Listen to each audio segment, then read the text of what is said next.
السلام علیکم ورحمۃ اللہ وبرکاتہ۔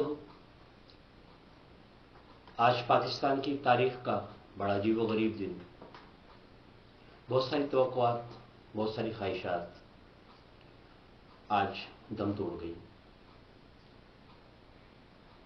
یوں سمجھیے کہ آج ایسا لگتا ہے کہ شاید پاکستان میں اب انصاف ناممکن ہے۔ آج کے فیصلے کے اوپر تو میں کوئی بات اس لیے نہیں کر سکتا کیونکہ عدالت عالیہ اور عدالت عظمیٰ کے معاملات ہیں، لیکن قوم کے رویوں پر اور سیاسی اکابرین کے رویوں پر تو بات کرنا میرا حق ہے۔ اس پاناما کیس کے اندر جب تک یہ کیس چلتا رہا، جو میں نے محسوس کیا اس میں یہ تھا کہ جماعت اسلامی کے سراج الحق تو یقیناً اس کا حصہ ہے کہ وہ کیس لڑ رہے ہیں۔ انہوں نے صادق اور امین کے حوالے سے کیس دائر کیا تھا تو وہ اس کا اپنے کیس کا دفاع کر رہے تھے، لیکن پاکستان تحریک انصاف کے عمران خان صاحب اور ان کی ٹیم، مجھے ایسا لگا کہ وہ الیکشن کمپین کی تیاریوں میں مصروف ہیں اور اپنے پوائنٹ اسکورنگ کی طرف جا رہے ہیں۔ پیپلز پارٹی اس سلسلے میں بالکل ایک الگ کارنر پہ کھڑی ہے، کبھی حمایت میں بول دیا، کبھی مخالفت میں بول دیا، اور اس کے بعد اس نے پینٹریٹ کرنے کی کوشش کی، پاکستانی سیاست کے اندر گیپ تلاش کرنے کی کوشش کی جو ان کے لیے ختم ہو چکا تھا، اور دیگر جماعتیں جو ہیں وہ بہت خاموشی کے ساتھ ویٹنسی کی پالیسی پر گامزن رہیں۔ متحدہ کوئی مومنٹ کئی حصوں میں تقسیم ہونے کے بعد ویسے ہی وہ اپنا اثر کھو چکی ہے، وہ اس حوالے سے کسی ورڈکٹ پر یا کسی بھی ڈیسیشن پر جو ہے بات کرنے سے عاجز نظر آتی ہے۔ پاکستان کے اندر اب ماحول اس حد تک گمبھیر ہو چکا ہے کہ کس کے ہاتھ پر اپنا لہو تلاش کیا جائے۔ یہاں تمام کے تمام لوگوں نے دستانے پہنے ہوئے ہیں۔ ججز جب اپنے فیصلے کرتے ہیں تو وہ گاڈ فادر کا ریفرنس استعمال کرتے ہیں۔ اسلامی مملکت کا حلف اٹھا کر ججز جو مسند پر بیٹھتے ہیں انہیں چاہیے تھا کہ سیدنا عمر فاروق رضی اللہ تعالیٰ عنہ کا کوئی فیصلہ ریفرنس کے طور پہ بتاتے، سیدنا علی کرم اللہ وجہہ کا کوئی قول دہراتے، کوئی صحابہ کرام رضوان اللہ عنہم اجمعین کی زندگی سے کوئی واقعہ بتاتے، کوئی اللہ کے رسول علیہ الصلوۃ والسلام کا کوئی ایسا قصہ بتاتے، ایسی حدیث بتاتے، ایسی سنت بتاتے، لیکن لگتا ہے کہ شاید قرآن و سنت اس ملک کے اندر کوئی حیثیت نہیں رکھتی۔ علماء کرام اپنے اپنے اینڈ پر اپنے اپنے مسلکوں کے دفاع میں اور اپنے اپنے فرقوں کے دفاع میں مصروف ہیں۔ کوئی بھی مسلمان بن کر اور پاکستانی بن کر بات کرنے کو تیار نظر نہیں آتا، تلاش کرنے پڑتے ہیں۔ عوام میں تو خواہش ہے، عوام چاہتی ہے، اس کے ثبوت میں نے پچھلی ویڈیو میں آپ سے کہا تھا کہ مجھے بے تحاشا ای میلز، پوسٹ اور لوگوں کے ایس ایم ایس اور کالز اس بات کی غمازی ہیں کہ لوگ فرقہ واریت، عصبیت اور مسلک پرستی سے بے انتہا تنگ ہیں۔ اگر اس ملک میں قرآن و سنت کا نظام آئے تو کیا ممکن ہے کہ یہاں انصاف نہ ہو؟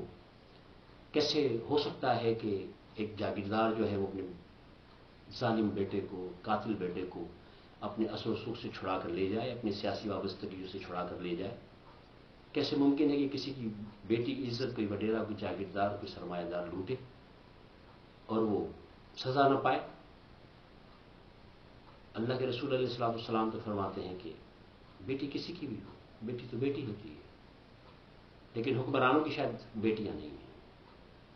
حکمرانوں کے بیٹے ہیں، وہ اپنے بیٹوں کے ذریعے وہ راج کرتے ہیں، ان کی طاقت ہے۔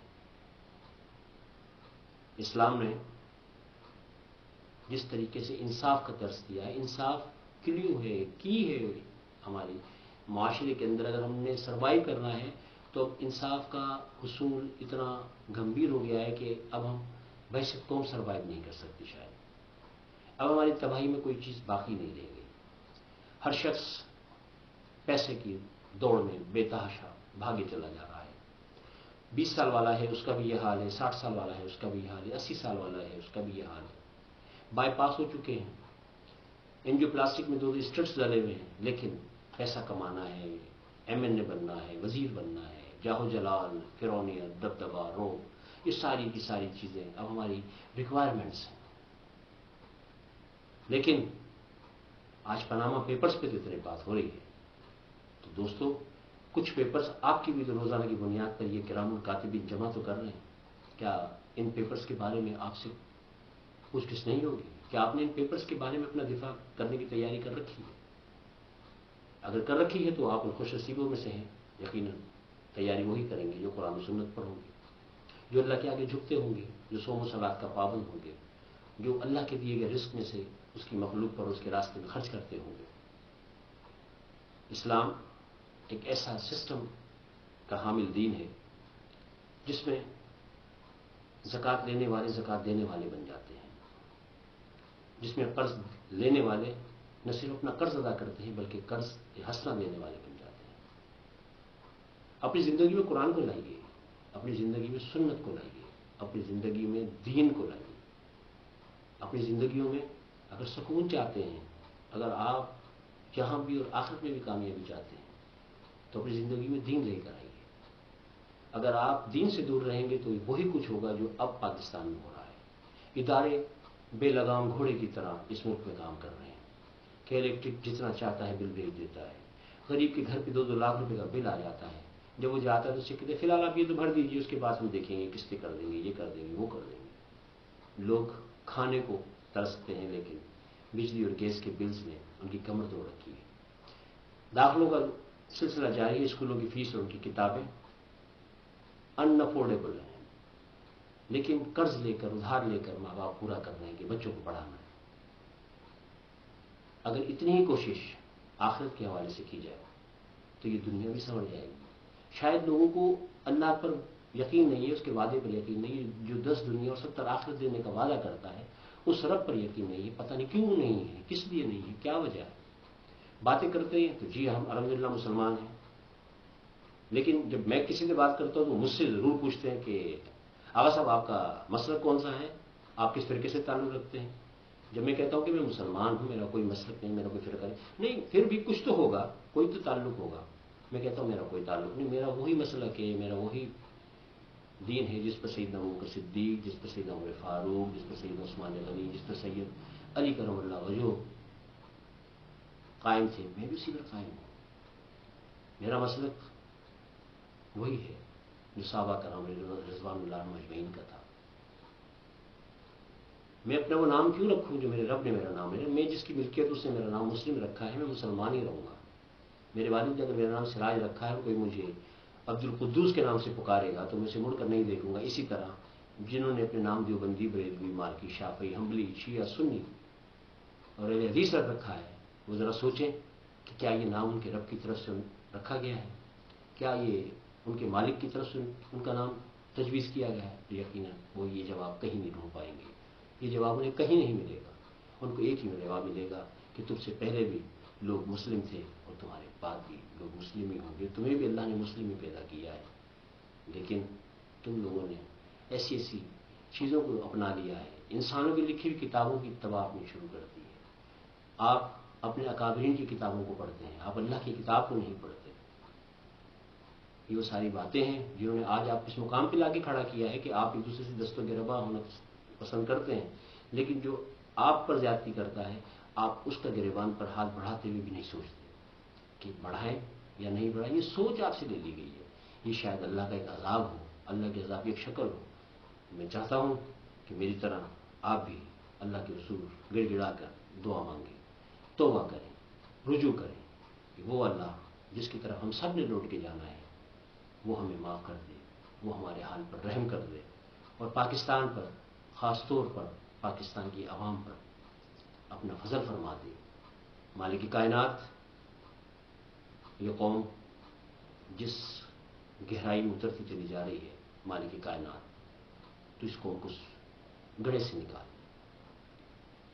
انبیاء علیہ السلام جب کسی قوم پر نازل ہوتے ہیں تو اس قوم کی حالت اس وقت یہ ہوتی ہے کہ ایک آگ کا کنواں ہے یا دائرہ ہے جس کے کنارے پر وہ شخص اس طرح کھڑا ہے کہ گرنے لگا ہے، تو انبیاء آ کر اس کو پکڑتے ہیں، ہدایت کا راستہ دکھاتے ہیں، اس آگ سے بچانے کی کوشش کرتے ہیں. ایسا ہی معاملہ آج ہمارے ساتھ ہے. ہم بالکل آگ کے دہانے پہ ہیں. کوئی رمق رہتی ہے کہ ہم اس گڑھے میں گرنے والے ہیں، کوئی لمحہ جاتا ہے کہ ہم اس میں گرنے والے ہیں، لیکن ابھی مہلت ہے. توبہ کریں، اپنے اللہ کے آگے گر گرائیں، راتوں کو اٹھیں، نماز پڑھیں، اس سے مانگیں، وہ دے گا، وہ آپ کے حالات کو بدل دے گا. پہلے بھی اسی میں حالات بدلے تھے، اب بھی وہی بدل رہا ہے، آئندہ بھی وہی بدلے گا. لیکن اپنے آپ پر، اپنی اولاد پر، اپنے اہل و عیال پر رحم کریں اور قرآن فہمی کو اپنی زندگی کا حصہ بنائیں. قرآن کا فہم حاصل کریں، قرآن کا فہم پہنچائیں. یہ آپ کی میری ڈیوٹی ہے. اللہ کا شکر ہے کہ اب لوگ جو ہے وہ سمجھنے لگے ہیں، ان کی زندگی میں قرآن آ رہا ہے، وہ قرآن کو سیکھنا چاہتے ہیں. آج میں اختر کالونی میں ایک جگہ پر جب قرآن کی کلاس میں تھا، تو اس کے بعد کچھ صاحب کلاس میں صاحب نے کہا سراج بھائی، ہم جو ہے نماز بھی اسی طرح ترجمے سمجھ کر سیکھنا چاہتے ہیں، تاکہ ہمیں معلوم ہو کہ ہم اللہ کے حضور جب کھڑے ہوتے ہیں تو ہم پڑھ کیا رہے ہوتے ہیں، ہم اللہ سے کہہ کیا رہے ہوتے ہیں، اور جب قرأت ہو رہی ہوتی ہے تو ہمیں معلوم ہو کہ اللہ ہم سے کہہ کیا رہا ہوتا ہے، اللہ ہم سے کیا فرما رہا ہوتا ہے، اللہ ہم سے کیا چاہتا ہے. کیا لذت آتی ہوگی اس نماز میں جن لوگوں کو نماز کے معنی اور نماز سمجھ میں آتی ہوگی. کبھی سوچیے، ایسا شخص جو آپ سے ایسی زبان میں گفتگو کرے جسے آپ نہ سمجھ سکتے ہو، آپ پر کیا گزرتی ہے. آپ صرف اس کا چہرہ دیکھتے ہیں، اس کے ہونٹوں کے ہلنے کو دیکھتے ہیں، اس کی آواز تو سنتے ہیں، اس کے الفاظ کو نہیں سمجھتے، اس کے متن کو نہیں سمجھتے. یہی معاملہ ہم نے اپنے رب کے ساتھ بھی کر رکھا ہے. ایسا نہ کریں. خدا را قرآن کو ترجمے سے سمجھ کے پڑھیں. اگر اس سلسلے میں آپ کو ہماری مدد کی ضرورت ہے، ہم راؤنڈ دی کلاک آپ کے ساتھ حاضر ہیں. اور آپ ہماری ویب سائٹ www.quranurdu.net سے ویڈیو لیسنز ڈاؤن لوڈ کر لیجیے. آپ ہمارے واٹس ایپ نمبر 030092050062 کو اپنے پاس ایڈ کریں اور ہمیں میسج کر دیں، یا SMS کے ذریعے کوئی رابطہ کرنا چاہے تو 03002256 اس پر رابطہ کیجیے. ای میل کرنا چاہتے ہیں info@quranurdu.net، ای میل کر دیجیے. اور سوشل میڈیا پر، فیس بک پر، ٹویٹر پر آپ ہمیں قرآن اردو کے عنوان سے تلاش کر سکتے ہیں. میرا اپنا پرسنل اکاؤنٹ اسی کام کے لیے آپ کے لیے حاضر ہے. اگر وہاں نہ ہو، سراج الدین کو سرچ کیجیے گا، میرے پیج پہ چلے جائیے گا، مسلم بنو مسلم بناؤ.